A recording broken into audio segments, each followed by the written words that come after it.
Wassail, beautiful people.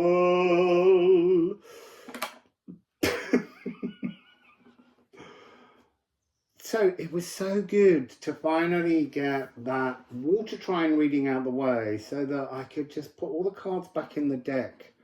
They made me, well, I was going to say they made me quite stressed in those readings, but actually they don't normally. It was to do with that Mars energy. So we're going to look today at the new moon, because the new moon is taking place on the 1st of November at 12:48 GMT Universal Time.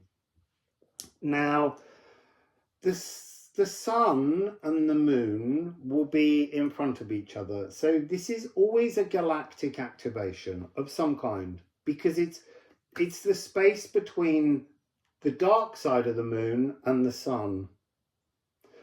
And it's a really important energy. The moon's not that comfortable when it's in Scorpio.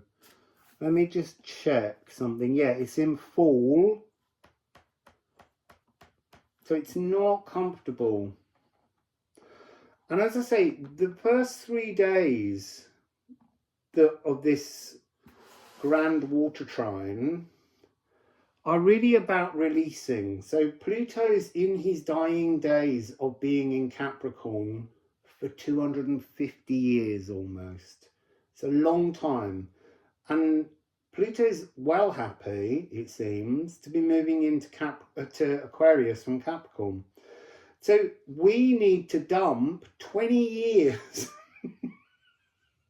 20 years of traumas and troublesome emotions and memories. We need to dump them all now, because Pluto's moving into a new frequency. We need to move into a new frequency. New moons are about new frequencies.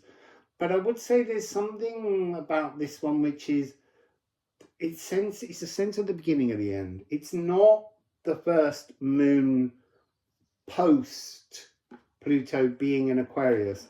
That will be, you see, I didn't think about that. It's all coming through now. That will be a really big one. This is about learning to walk on 2 new feet. Oh, the end of that reading was the rock pooling, the treadle energy floating through. So we're in some kind of preparation with this grand water trine. We're in the spiritual spa. So today's spiritual spa will have some kind of other message because it's a new moon. So all the cards are back in the decks. The decks have been maneuvered, shuffled, shaken, stirred, and we're just going to go with what channels through. So can we please have a message about today in the spiritual spa? See, interesting that wanted to show itself on the back of the deck, because when an eclipse tunnel happens, it works its way growing in energy for 3 months before it starts to deflate in energy before the next one. So we're still very much in the growing arc of the lunar eclipse in Pisces, which is about release. We have to release things.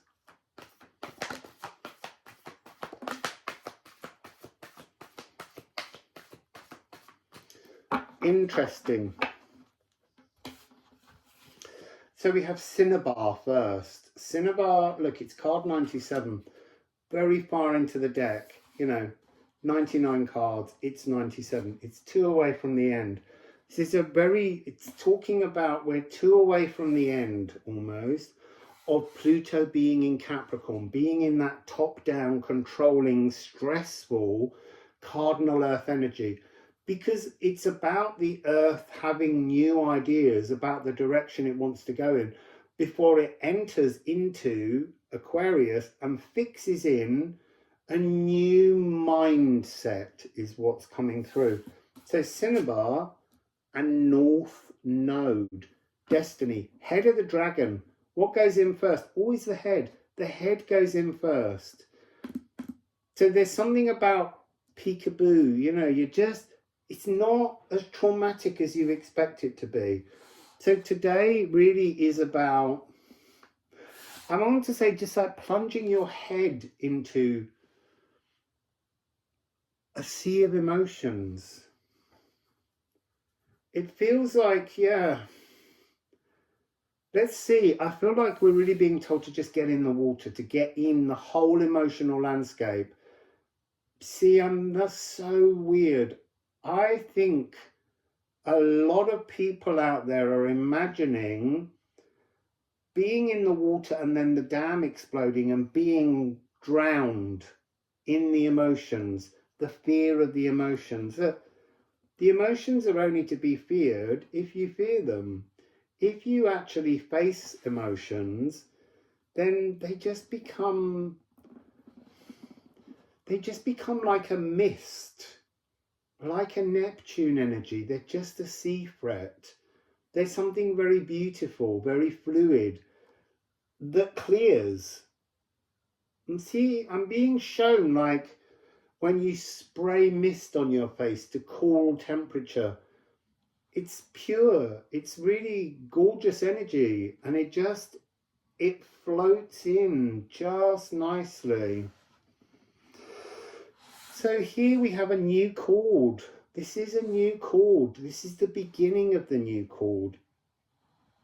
It feels like it's a key change, but it's a key change from a kind of a C to an F sharp or an F sharp to a C. It doesn't matter how you look at it. It's almost like going halfway through an octave to the exact midpoint to change key, but that's not the resolution. So let me just give you the two notes of F sharp and C. It doesn't have to be F sharp and C, it can be any augmented fourth. Thank you. So, an augmented fourth. Or it could be.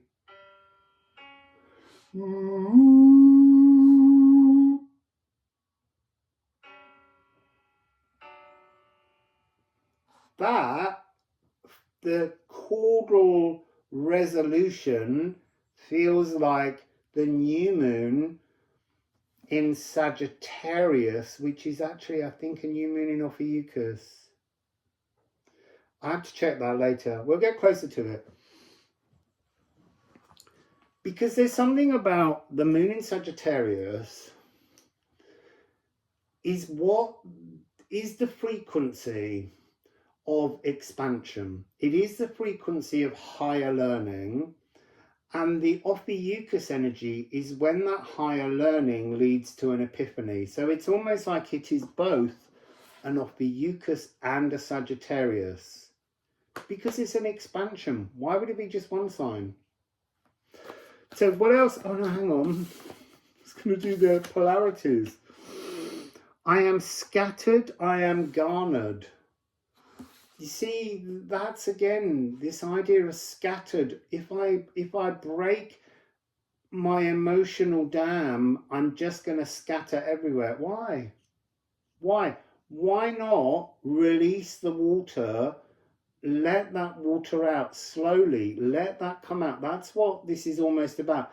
You don't have to rush this. You can just deal with one emotional energy at a time, one layer of trauma, one layer of frozen fears, and then you will be, you see, it's glittering. It's this idea of it's just a mist on your face, and when the sun hits it, because it is a new moon, the emotions are no longer seen. We can't see the moon. The emotions are no longer seen, but the energy of the transformation is glittering on the surface. So I am stationary, or I am journeying. Do you want to stay floating in the water? That's a very beautiful lake behind the dam that's created. Or do you want to just slowly release all of the trapped emotions, take down the dam and let your life flow, let your consciousness flow? you have to have some kind of trust in the unknown. You have to trust that you're being held. You have to trust that you are safe. And they're all this language of the fears in that dam. So fascinating. I need to calm that overexcitement. So this was the dragon's head. South node is the dragon's tail. And I said, you just put in the head in first. And then dragon's blood, the midpoint, the bit between. This is when your cosmic blood is flowing in, your Greek galactic inheritance. So we have with that moon in Pisces, pineal gland tuning, make, which is to stand victorious within the timbre of the natural world. This is having found the cosmic egg, and this is also, this is a Tesla code, 396. And then, excuse me, Hermea, birthing you, but birthing your trust, birthing instinctual trust. The youth orchestra, you see, what I like about the youth orchestra is it connects to a point of enthusiasm to learn. That's, I think, what we're looking at here. It's a 13. I see, look, make, Sagittarius. Hermea, Sagittarius. Obviously, this is Pisces, but this is really showing us that there's this wonderful energy. I'm being drawn to the frequency of silence. Today is a day of silence, not as in don't talk, don't make noises, but a day, a day of floating, a day of just waiting, a day of preparing, a day of understanding that this new moon energy is bringing us an opportunity to build something new, but it can only do that as the waters flow back into the landscape that's been denied all that emotional treasure. There's so much. So I'm being told to say, you've all got so much emotional treasures inside you. It's time to put your head into the waters of the future, of the new energy, this Aquarian Plutonian frequency, and allow your head to draw in Poimanda, the energy of everything. But to sort of understand that you can cope with everything. We can cope with everything. Truly, truly. So Pisces, I am blunted, I am sharp. That came up in yesterday's, obviously. Make, I am wild, I am tempered. Again, we have to be the beast. We have to be an animal. We have to acknowledge that physical life here on earth has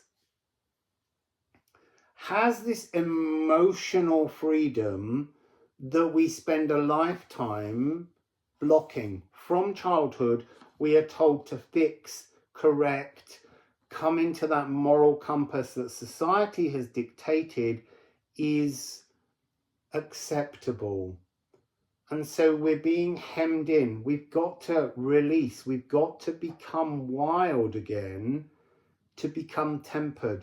Seeing nature spirits, channeling, Akashic remembrances, returning unbroken dreams to the world. Well, and that's really interesting. That's never made sense before. Unbroken as in, they weren't dreams that were broken. They were just dreams that were hemmed in by society's notion of how we should behave. Society, I have to give you a message from Poimanda. All of your rules, all of your structures are fears. They're fears of freedom, finding the truth within us.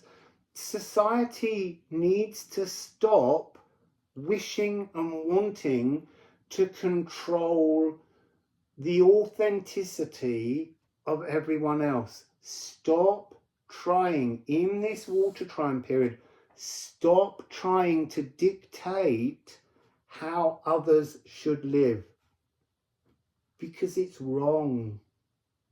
So, Hermea, I am fallow, I am creative. You see, I want to say that's the manipulators. They are fallow. And because they're so fallow, they want everyone else to come into their fallow field where nothing grows.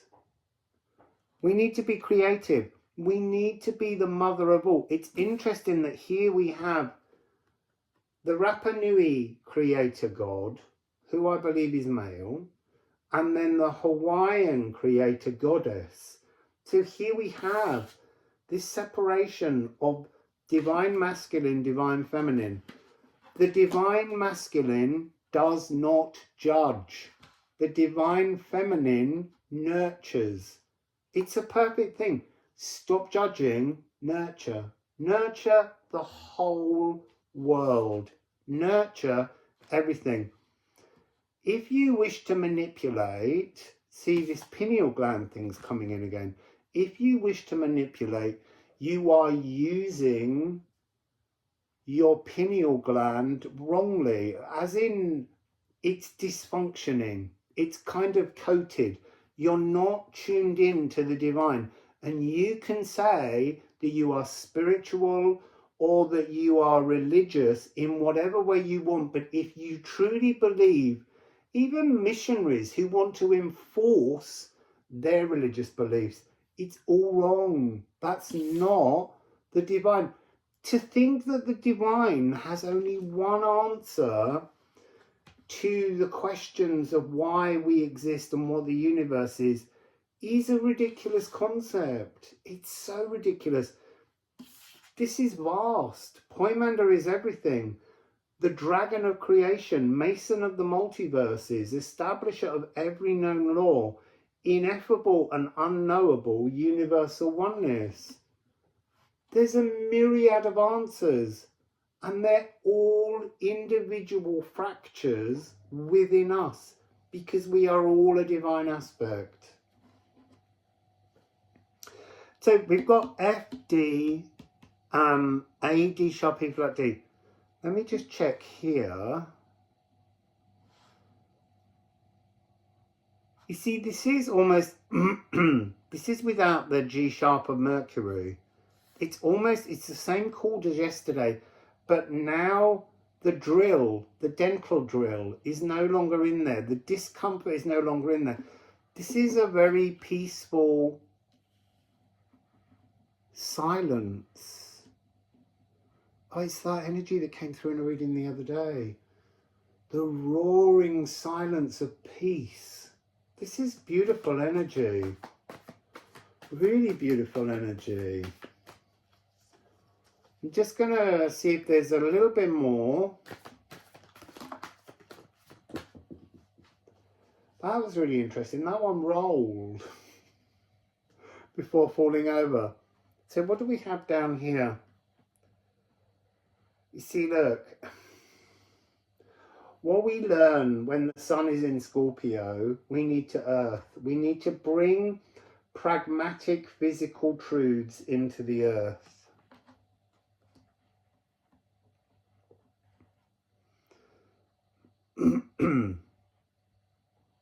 We need to be open to magic. We need to be in a sense of accepting that by healing our emotions, we heal our physicality. Cellular grounding. I am peace. Peace. It's not something most people associate with Scorpio. Because again, that's a manipulation.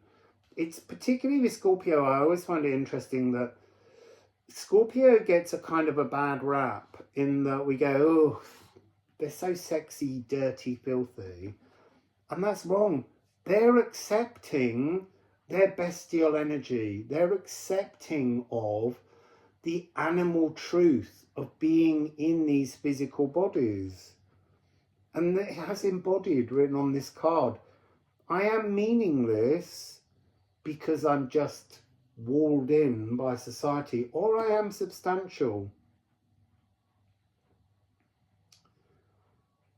It's interesting, we've got here gnomes, satyrs and pans. Oh, this is referring to the period between the 14th and the 15th, which is when there's the full moon in Taurus. That's the full moon in Taurus energy. Sun in Scorpio, moon in Taurus, in an earth sign, fixing it in. So remember, what you're becoming aware of in the next 2 weeks is the new language of you. I just need to see what that one is all the way over there. Yeah, look, antimony, wolf protection, the family songbook, wild, instinctual human nature, divinely lit souls. Those two things together, to be wildly human yet divinely lit. This is house 4. This is home. This is shaping. This is a wonderful energy. And look. Here's the interesting thing.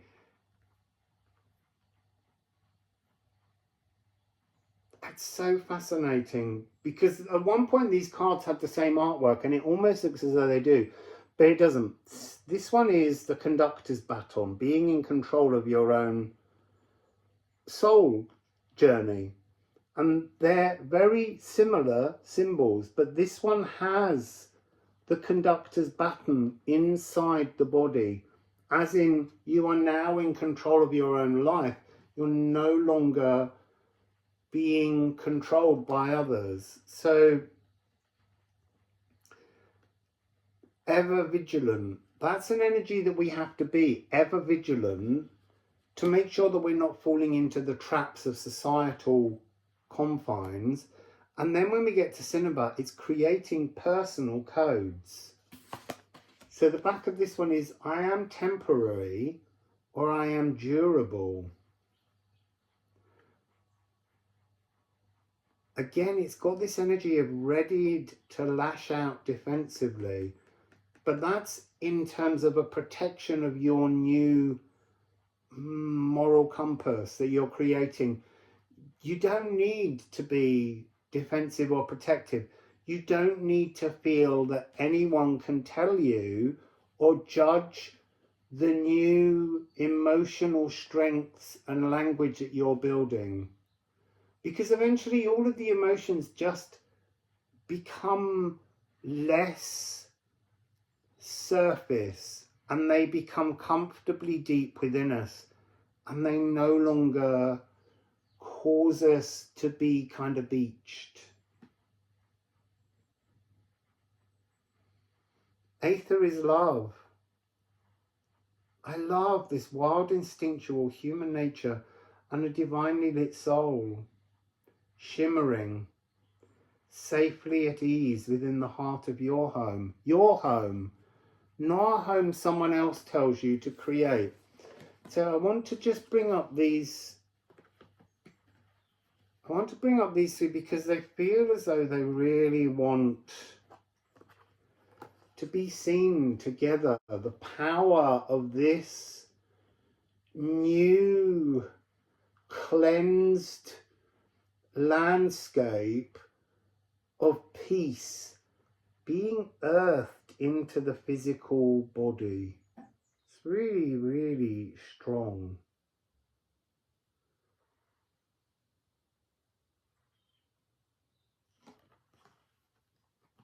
So that's the message from the new moon in Scorpio. Consider this, I mean, the original spa day was an 8-day thing, but now from here we're also starting another cycle, which is a preparation of newness towards this energy, rewriting our codes, our landscape, our thoughts, our emotions, and pushing a new consciousness to plug into the earth for the full moon in Taurus on the 15th. So we'll get to that reading as well. Anyway, Wassail.